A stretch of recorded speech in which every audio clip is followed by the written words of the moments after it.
এখন আমার একটা বন্ধু এখন উঠছে শালের উপরে পেয়ারা পাড়তি।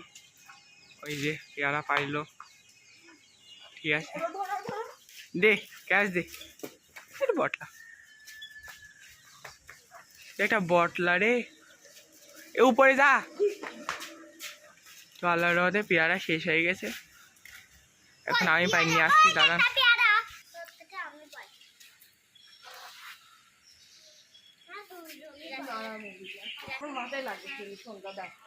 সমস্যা নাই, তুই পার। একটা ভালো কিছু করতে গেলি একটা কিছু নিতে হয়। দেখলি কি ক্যাশ ধরলাম আমি, নে বোনো।